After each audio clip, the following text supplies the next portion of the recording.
Welcome to Business Spotlight, where today I'm joined by the exceptional Craig Mackie, founder of Shine. Good morning, Craig. Good morning. So, Craig, let's start off by figuring out what it is that Shine does. Can you start to explain to us what you do on a day-to-day basis? Yeah, we're a creative agency. We have two sides to the studio. We have a design side, which is branding. We have a digital side, which is web. And to give it an overarching phrase, we strip back the unnecessary and untangle the complex when it comes to either a client's brand or how they're presented online. So what we find a lot is the work we do brand-wise is when we speak to business owners, is really getting under the skin of the business, their goals, where they're trying to go, and make sure that how they are presenting themselves to the outside world reflects how they act, how they breathe as a business. So it's just making sure that how the business is set up, what the goals of it are, matches the brand, how it looks, how it speaks of itself. The language side of things is so important as well, and making sure that what goes out into the wider world for their business creates impact.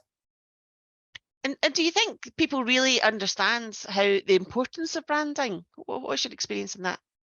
A lot of it, I think, is massively subliminal. I think people engage with brands because of their own values. I put a thing on LinkedIn a couple of weeks ago about, if the price of the flight was the same, would you go on a Virgin flight or on a BA flight?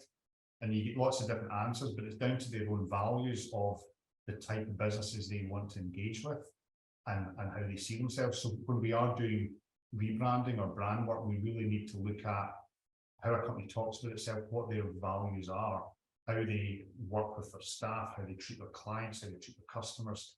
So it's massively value driven.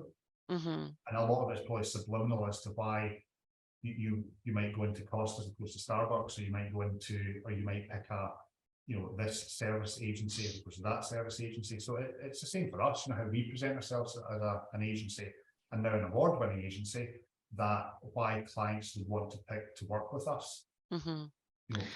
Our values, how we speak of ourselves, how we present ourselves. So it's a lot of subliminal, but it is very deep and very meaningful, and a lot get it wrong, and we try very hard to go towards getting it very right. It's interesting when you said that, because when you said Virgin or BA, I had an immediate answer in my head, and I'm sitting here thinking, why did I choose that brand over the other one? You talked about values there, and it's a lot of the time when I work with companies, it's something that we discuss. Tell me about your experience with clients and how deep their understanding on how important values are. I think it's just making sure that they might have a set of values that are on a Word document somewhere, and that Word document might not make it past a board meeting. So we've produced brand strategy documents, and when we do rebranding work, we're now very, very strict to say, before you get too excited about presenting this to the outside world and launching it, present it to your staff, present it internally, and make sure that everyone is on board and that they understand what the party line is. Branding is, who are you, what do you do, and why would I use you? Mm-hmm. And that the staff and the team and the people, that they all understand that, and that they are all, singing from the same hymn sheet, to use a well-used phrase, but they understand what the business is about. And it means that then when they are out physically or LinkedIn or talking about the business, that they are speaking in that consistent way. But to us, branding is being consistently consistent. Visually, how you talk about yourselves, how you present yourselves. Being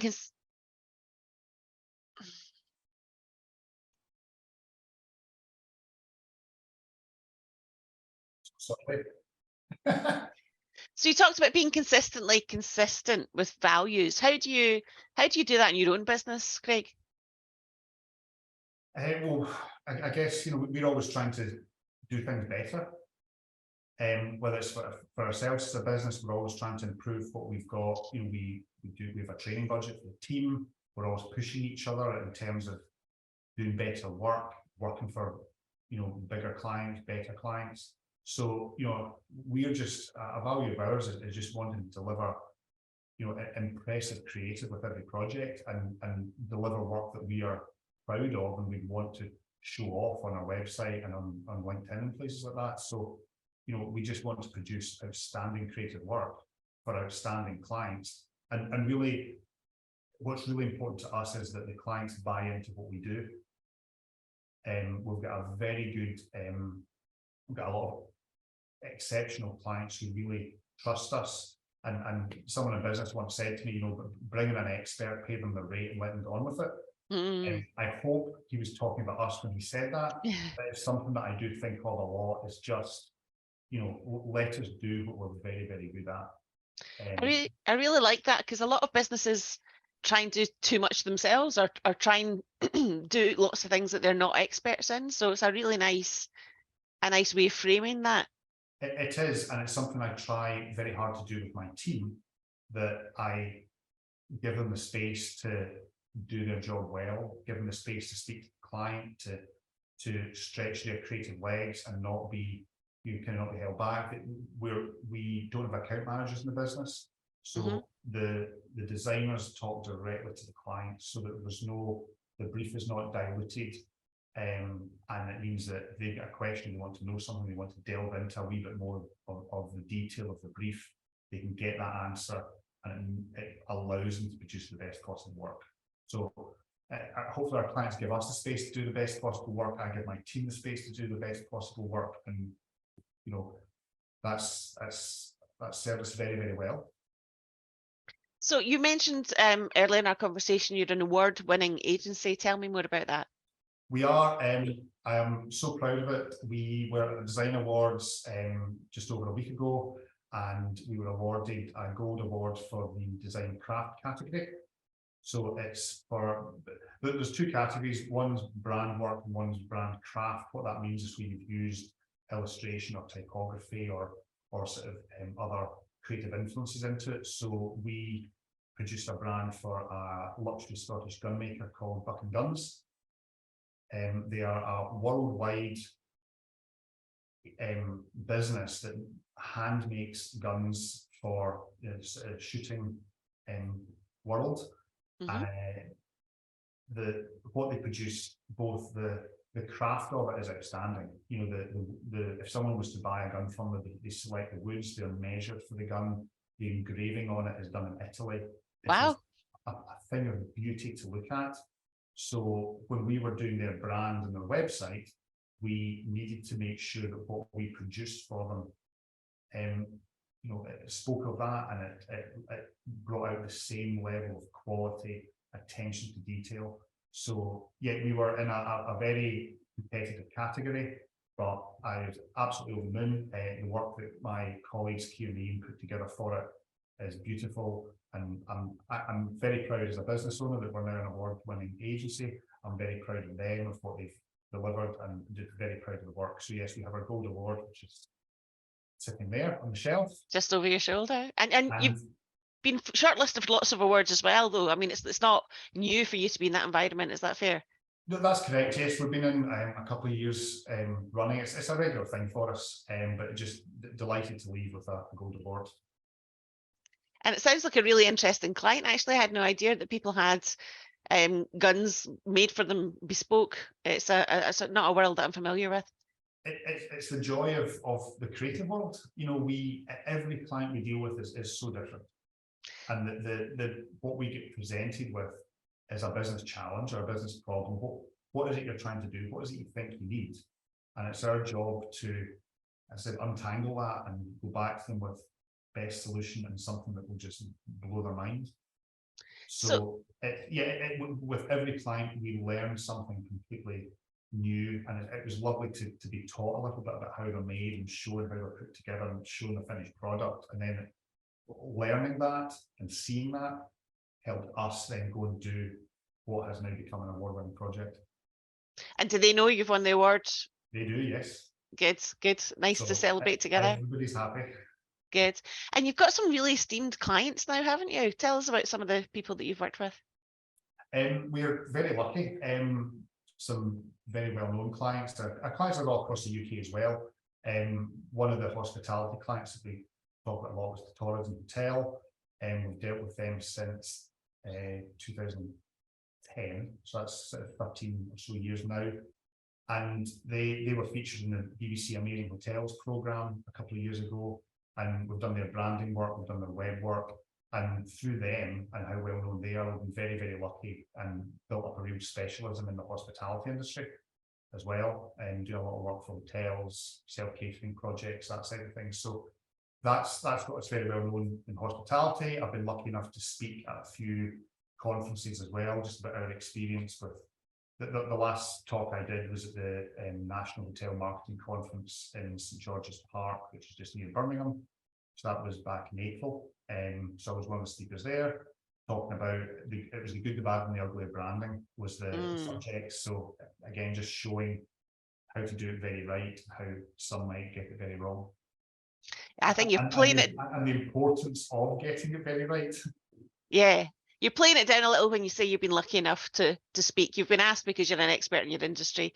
And I guess the awards demonstrate that, the type of clients you're working with demonstrate that. I did watch the Amazing Hotel series. So, you know, I didn't actually know about Torridon before then, but there was a big spike in their website inquiries after the event, wasn't there?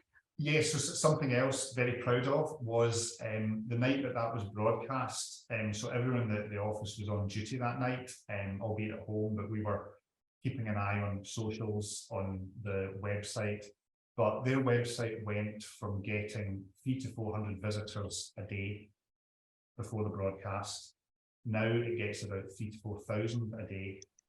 Wow. But during the actual broadcast of the programme, they had, I think it was about 65,000 people were on the website at the same time, and it held. So we'd moved it to a specific hosting platform for the purposes of this program. We had geared up for it.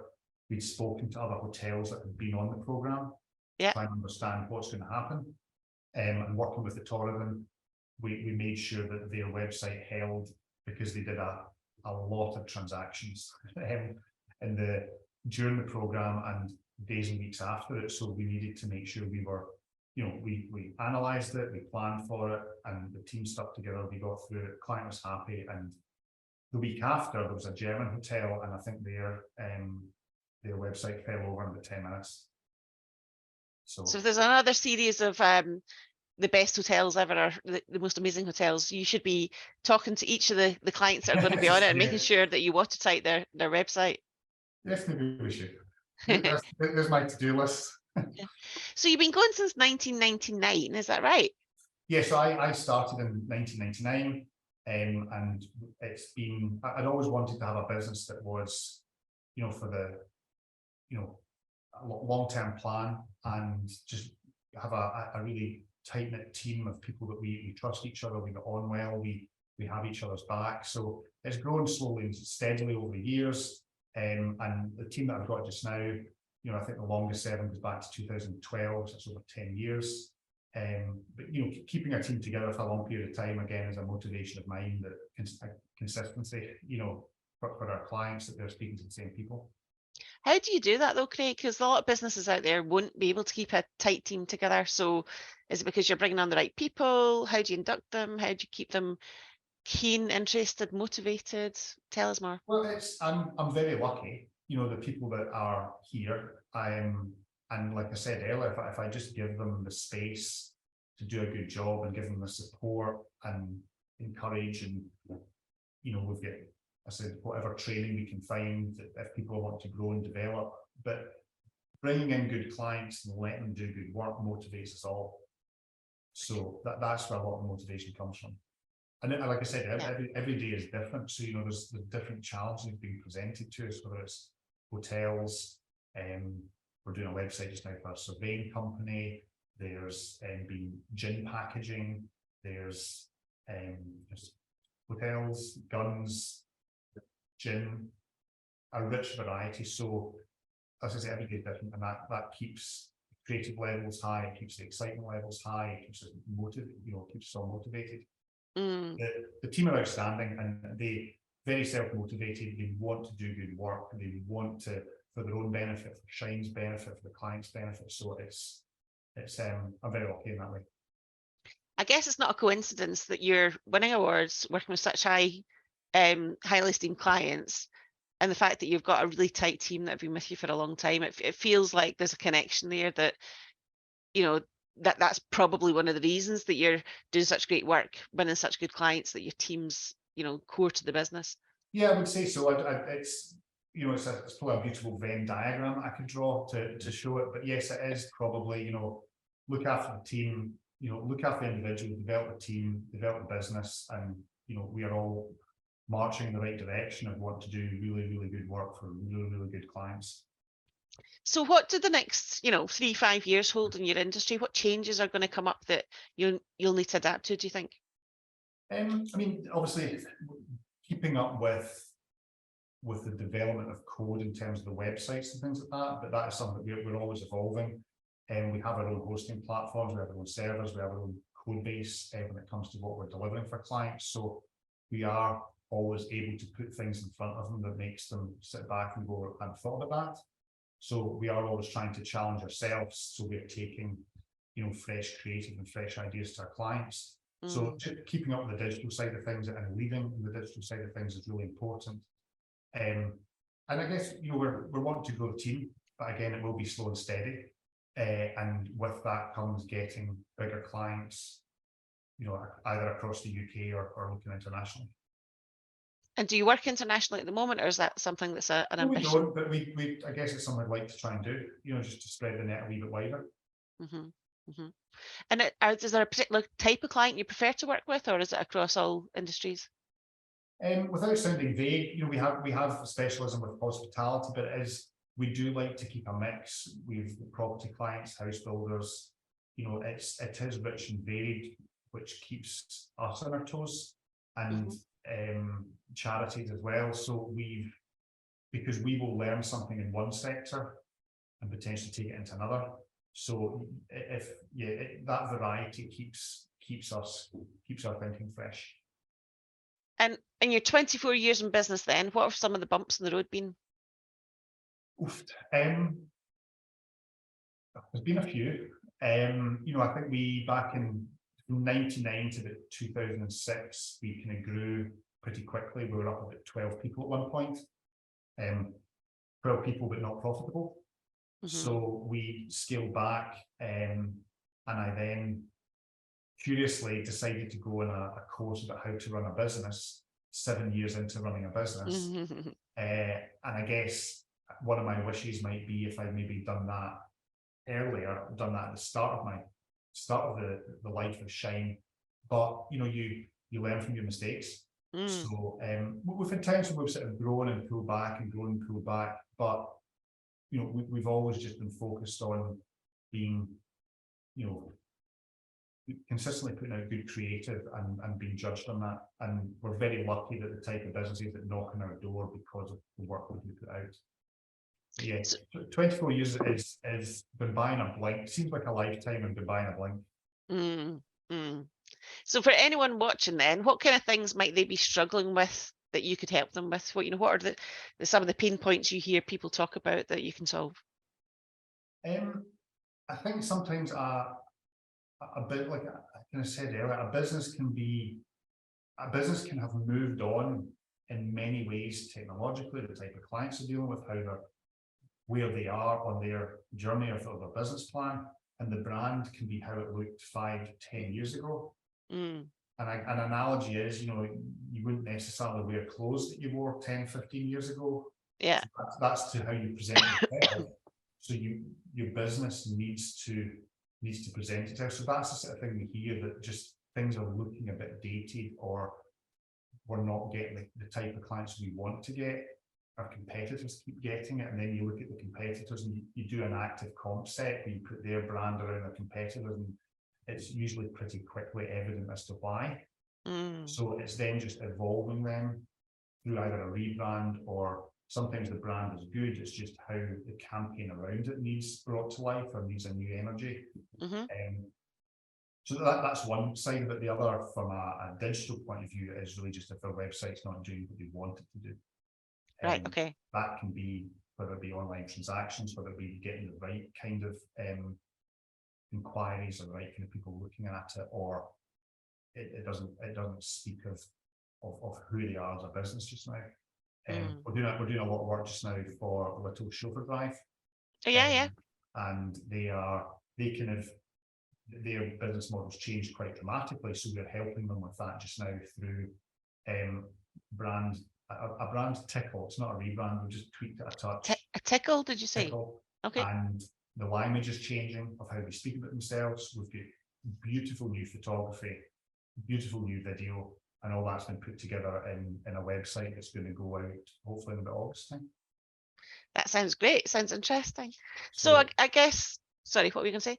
No, I was just going to say, so it was, sitting with the owner and the marketing team from Little's, again, just putting in front of them where the competitors were and listening to their challenges and listening to what they wanted to do, where they saw the business going. It was really strong, deep conversations like that. It's very easy to then put in front of them, well, this is what you need. And we've been very lucky that the access they've given us to their cars and to their chauffeurs to be able to go and get the content we need to show off how they really are as a business now.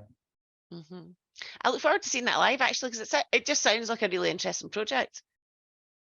Again, it's the joy of the creative world. Is the challenges we get handed are always different. So yeah, we've been away doing photography and filming with them, which has been great fun, away up in the Highlands and getting epic drone shots of their vehicles, because they do these tours around Scotland for international travellers. So it's trying to capture that and make sure that that's how they then speak of themselves. Right. Okay. Sounds great. And so does most of your work come to you now? As opposed to in the past, maybe when you were starting out, you had to go find it? A huge amount is still word of mouth. Right. A huge amount is recommendations.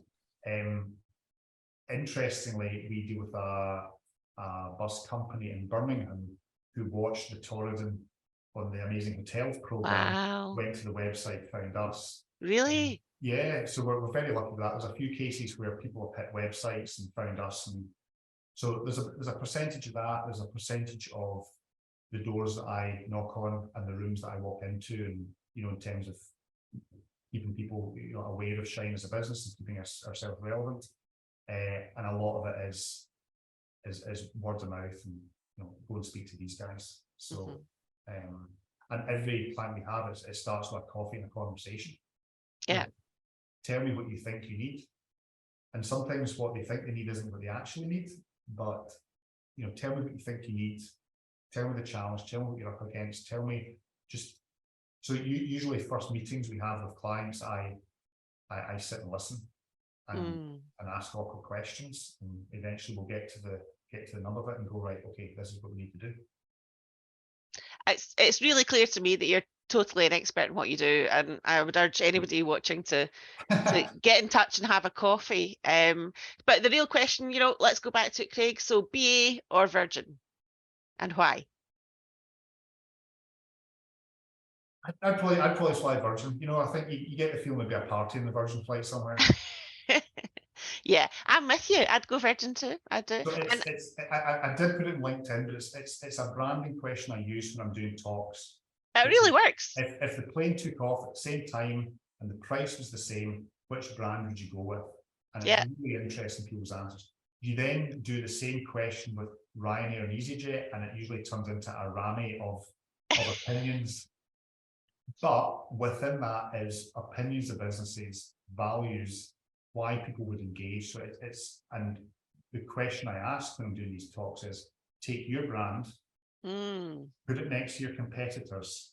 If the price is the same and you take time out of the equation, why would they pick you? Love it. Love it. Love it.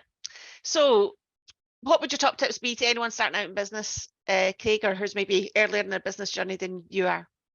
I suppose, so Shine, I'm the sole director, sole owner. So it's good from that point of view of the team want a decision. It's quick, straightforward. There's no, we'll need to wait for the next board meeting.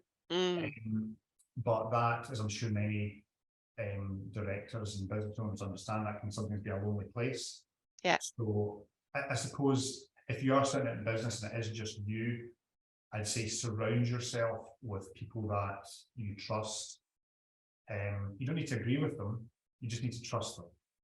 So you can create a board of directors It can be a friend, a spouse, somebody in the industry already, but surround yourself with people that you can go to. It's maybe something I didn't do enough in the first maybe 5 years or so before some go, I'm stuck with this, I'm thinking doing this, what, and well, sometimes you do need to go and make mistakes, you know, having a good sounding board and having a sort of de facto board around you, I think is very good. And mentoring as well. I started the business with Prince's Trust money. Mm-hmm. So I then went back and did some mentoring for Prince's Trust, you know, for people that were starting their businesses later on. So mentoring, I think, is really important as well, just having people to go to and run stuff past, whether they're in your industry or not. Mm-hmm. You know, go and find someone that disagrees with you and hear the other side. Yeah. Great advice. Great advice. Well, look, Craig, I've loved talking to you. What fabulous lessons for lots of people in business you've shared with us today. And I wish you all the success for the future. So good luck. Thank you. Thank you so much. Thanks for your time.